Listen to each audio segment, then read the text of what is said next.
జై శ్రీమన్నారాయణ. అందరికీ నమస్కారం అండి. భోజనం చేసేటప్పుడు కానీ నిద్రపోయేటప్పుడు కానీ ఈ తప్పులైతే చేస్తున్నారా? ఇక నుంచి ఈ తప్పులు చేయకుండా సరిచూసుకోండి. అంత సవ్యంగా ప్రశాంతంగా ఉంటుంది, ఆరోగ్యపరంగా కూడా. మనిషి ఆరోగ్యంగా ఆనందంగా ఉండాలంటే ప్రధానంగా కావాల్సింది ఆహారం కదండి. మరి అలాగే సరైనటువంటి నిద్ర. కానీ మనం తినేటటువంటి ఆహారానికి నిద్రపోవడానికి కూడా మన శాస్త్రాల్లో ఎన్నో అద్భుతమైనటువంటి నియమాలు, ఆశ్చర్యకరమైనటువంటి నియమాలు ఉన్నాయి. అది ఎంతమందికి తెలుసు? మనం ఏ దిశలో కూర్చొని భోజనం చేస్తున్నాము, ఏ దిశలో తలపెట్టి నిద్రపోతున్నాము అనేటటువంటి చిన్న విషయాలే మన ఆయుష్ను, ధనప్రాప్తిని కూడా, విజయాన్ని కూడా అందిస్తాయి అని పెద్దలు చెప్తున్నారు, శాస్త్రాలు కూడా చెప్తున్నాయి. సరైన దిశలో భోజనం చేస్తే అదృష్టం కలుగుతుంది. అదే తప్పుడు దశలో చేస్తే దరిద్రం, రోగాలు పట్టుకుంటాయి. మరి ఏ దిశలో కూర్చొని భోజనం చేయాలి, రాత్రిపూట ఏ దిశలో తలపెట్టి నిద్రించాలి, మన ఇంటిని నరదిష్టి, దుష్టశక్తుల నుండి ఎలా కాపాడుకోవాలి అన్నటువంటివి, మరి జీవితాన్ని మార్చేసే ఈ అద్భుతమైన నియమాలను ఈరోజు మనం ఈ వీడియోలో తెలుసుకుందాము. మనం భోజనం చేసేటప్పుడు ఎంచుకునేటటువంటి దిశ మన శరీరం పైన నేరుగా ప్రభావం చూపిస్తుంది. తూర్పు దిశ అయితే సూర్య భగవానునికి, దేవతలకు నిలయం. కాబట్టి తూర్పు దిశ ముఖంగా భోజనం చేయడం ఎంతో శ్రేయస్కరం. దీనివలన జీర్ణశక్తి, ఆయుష్ పెరుగుతుంది. ముఖ్యంగా విద్యార్థులు ఇలా తింటే వారి ఏకాగ్రత, జ్ఞాపక శక్తి అద్భుతంగా పెరుగుతుంది. ఇక ఉత్తర విషయానికి వస్తే ఇది సాక్షాత్తు కుబేరుడి స్థానం. వృత్తిపరంగా ఎదగాలనుకునేవారు, వ్యాపారస్తులు ఉత్తరముఖంగా కూర్చుని తింటే ఆ కుబేరుని దయతో ఇంట్లో సిరి సంపదలు, అదృష్టం పెరుగుతుంది. అలాగే వరుణ దేవునికి నిలయమైనటువంటి పడమర ముఖంగా కూర్చుని భోజనం చేస్తే ఆరోగ్యానికి చాలా మంచిది. దీనివలన ఎప్పటి నుండో వేధిస్తున్నటువంటి దీర్ఘకాలిక అనారోగ్య సమస్యలు కూడా క్రమంగా తొలగిపోతాయి. అయితే ప్రాణాపాయం నుంచి తప్పించుకోవాలనుకుంటే పొరపాటును కూడా దక్షిణం వైపు తిరిగి భోజనం చేయకూడదు. ఇది యమధర్మరాజు, పితృదేవతల స్థానం. కాబట్టి ఇటువైపు తిరిగి తింటే తీవ్రమైనటువంటి అనారోగ్యాలు, ప్రమాదాలు, ఇట్లాగా కుటుంబంలో లేనిపోని ఈ కలహాలు, గొడవలు వస్తూ ఉంటాయి. అలాగే ఇంటి మూలల్లో కూర్చుని భోజనం చేయకండి. అక్కడ నెగిటివ్ ఎనర్జీ ఎక్కువగా ఉంటుంది. కుటుంబ సభ్యుల మధ్య మనస్పర్ధలు వస్తాయి. భోజనం ఎప్పుడైనా నేరుగా నేల మీద కాకుండా ఒక చాప కానీ లేదా చెక్కపీట కానీ వేసుకొని ప్రశాంతంగా కూర్చొని తినాలి. బద్ధకంతో మంచం పైన కూర్చోవటం, ఒళ్ళు విరుచుకొని కూర్చొని తినటం సాక్షాత్తు అన్నపూర్ణదేవిని అవమానించడమే. అలా చేస్తే కటిక దరిద్రం, తీర్చలేనటువంటి అప్పుల బాధ, అశాంతి.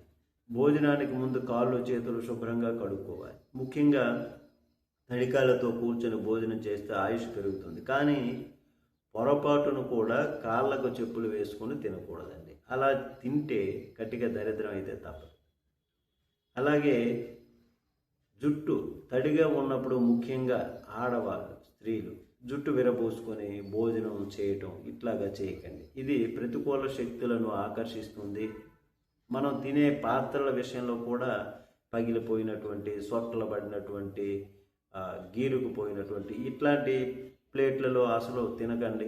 వడ్డించేటప్పుడు ఎప్పుడు కూడా ముందు కూర వేసిన తర్వాతే అన్నం వడ్డించాలి. అంతేకాని ముందుగా వట్టి అన్నం పెట్టకూడదు. అశుభానికి సంకేతం. అన్నిటికన్నా ముఖ్యంగా ఆకుల పైన భోజనం చేయటం అన్నది అద్భుతమైనటువంటి ప్రయోజనాలను అయితే ఇస్తుంది. అరటి ఆకులు వేడి అన్నం తింటే శరీరంలోని రోగాలు నశించడం, మోదుగా ఆకులో తింటే సిరి సంపదలు, తెలివితేటలు పెరుగుతాయి. అట్లాగే ఇక తామరాకులో తింటే సాక్షాత్తు ఆ శ్రీ మహాలక్ష్మీదేవి అనుగ్రహం అయితే లభిస్తుంది. భోజనం చేసేటప్పుడు పాటించాల్సినటువంటి ఇంకో నియమం మౌనం అన్నది. కనీసం మొదటి 5 ముద్దలైనా ఎవరితో మాట్లాడకుండా దైవనామస్మరణ చేసుకుంటూ తింటే పంచప్రాణాలు తృప్తి చెందుతాయి. అలాగే ఏడుస్తూ కోపంతో భోజనం చేస్తే అది శరీరంలోని విషంలా మారిపోయి అనారోగ్యాలు అయితే వస్తాయి. అన్నపూర్ణాదేవి స్వరూపమైనటువంటి అన్నాన్ని అసలు వృధా చేయకూడదు కదండి.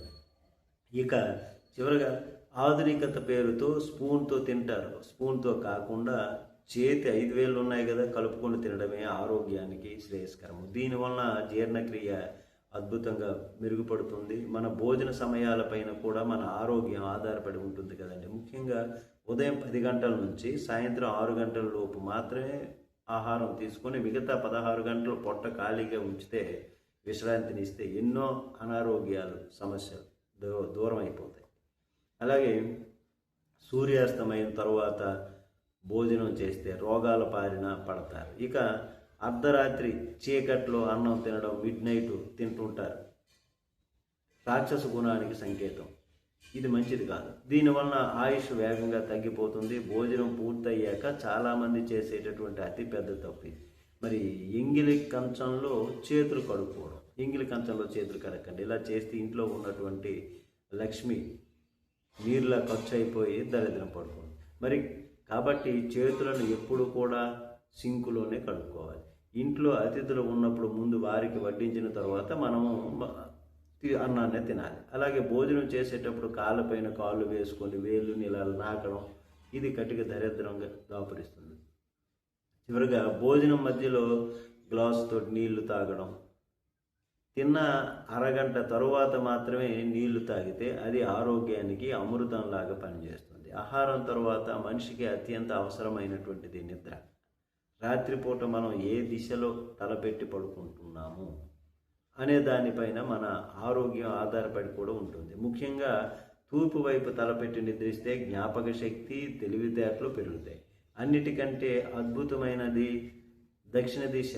దక్షిణం వైపు తలపెట్టి పడుకుంటే ఆయుష్ పెరగడంతో పాటు అనారోగ్య సమస్యలన్నీ కూడా దూరం అవుతాయి. కానీ పొరపాటును కూడా పడమర, ఉత్తర వైపు తలపెట్టి నిద్రపోకూడదు. పడమర వైపు పడుకుంటే మానసిక ప్రశాంతత లోపిస్తుంది. ఇక ఉత్తర దిశలో తలపెడితే గుండె సమస్యలతో పాటు భయంకరమైనటువంటి పీడకలలు వస్తాయి.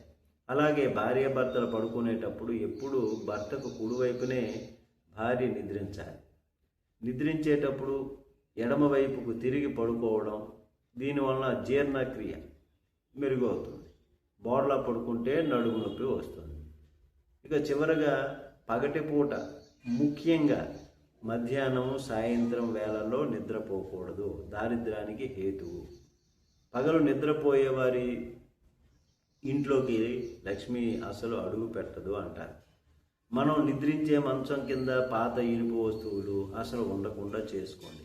అలా ఉంటే నెగిటివ్ ఎనర్జీ పెరిగిపోతుంది, పీడకలలు వస్తూ ఉంటాయి. అలాగే రేడియేషన్ వల్ల తల దగ్గర మొబైల్ ఫోన్లు పెట్టుకుంటాం కదా, దానివల్ల రేడియేషన్ రావడం అనారోగ్యానికి హానికరం. మరి ఇట్లాగా మంచానికి ఎదురుగా అద్దం ఉంటే ఉండకూడదు. ఎందుకంటే లేచి లేవగానే అద్దాన్ని చూసుకోకూడదు. ఇది దోషం. రాత్రి ప్రశాంతంగా నిద్ర పట్టాలంటే పడుకునే ముందు ఒక రాగి చెంబులో నీళ్లు పోసి తల దగ్గర పెట్టుకోండి. ఇది మీ చుట్టూ ఉన్నటువంటి నెగిటివ్ ఎనర్జీని లాగేసుకుంటుంది. ఒకవేళ పీడకలల వలన వచ్చి ఉలిక్కిపడి లేస్తే భయపడకుండా వెంటనే ఆ శివుణ్ణి తలుచుకొని కొద్దిగా నీళ్లు తాగండి, దోషం పోతుంది. ముఖ్యంగా వివాహమైనటువంటి ఆడవారు రాత్రిపూట జుట్టు విరబూసుకొని అసలు నిద్రపోకూడదు. అలా నిద్రిస్తే దుష్టశక్తులు ఆవహించేటటువంటి ప్రమాదం అయితే ఉందండి. చివరగా మన ఇల్లు ఎప్పుడూ దేవాలయంలా కలకలలాడాలంటే వారానికి ఒకసారి ఇల్లంతా పసుపు, కల్లుప్పు కలిపినటువంటి నీళ్లతో శుభ్రం చేసుకోండి. దీనివలన నరదిష్టి, ప్రతికూల శక్తులు మొత్తం కూడా తొలగిపోతాయి. అలాగే ఇంటి ఈశాన్య మూలలో ఒక గాజు గ్లాసులో కొద్దిగా కల్లుప్పు ఉంచండి. ఇది గాలిలోని నెగిటివ్ ఎనర్జీని పీల్చుకొని మీ ఇంట్లో లక్ష్మీదేవి స్థిరంగా ఉండేలాగా చేస్తుంది. ప్రతి ఒక్కరి ఇంటి సింహద్వారము ముందు కూడా ఖచ్చితంగా బూడిద గుమ్మడికాయ ఉండాలి. ఇది ఎంతటి క్రూరమైన దృష్టినైనా దుష్టశక్తులైనా తరిమివేస్తుంది. అప్పుల బాధలు తీర్చి ఇంటి సంపదను అనూహ్యంగా పెరిగేటటువంటి మార్గాలు తీసుకొస్తుంది. ఇక ప్రతి శుక్రవారం సాయంత్రం ఇంట్లో సాంబ్రాణి పొగ వేయాలి. ఆ సుగంధానికి దేవతలు ఆకర్షితులవుతారు.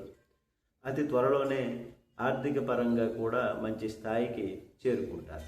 మరి మనం రోజు చేసేటటువంటి భోజనంలో, నిద్రలో ఇన్ని అద్భుతమైనటువంటి సత్యాలు దాగి ఉన్నాయి. మరి ఈ వీడియోలో మనం చెప్పుకున్నటువంటి అద్భుతమైనటువంటి ఈ నియమాలు పాటించండి. ఇవి మీకు నచ్చినట్లయితే ప్లీజ్ లైక్ చేసి మీ కుటుంబ సభ్యులకు స్నేహితులకు షేర్ చేయండి. వాళ్లకు కూడా ఈ రోజు నుండే ఈ నియమాలు పాటించేలాగా ప్రోత్సహించండి. ఇలాంటి మరెన్నో అద్భుతమైన ధర్మ సందేహాలు, పౌరాణిక రహస్యాల కోసం జై శ్రీమన్నారాయణ ఛానల్ను సబ్స్క్రైబ్ చేయండి. జై శ్రీమన్నారాయణ అని కామెంట్ చేయండి. అందరికీ నమస్కారం.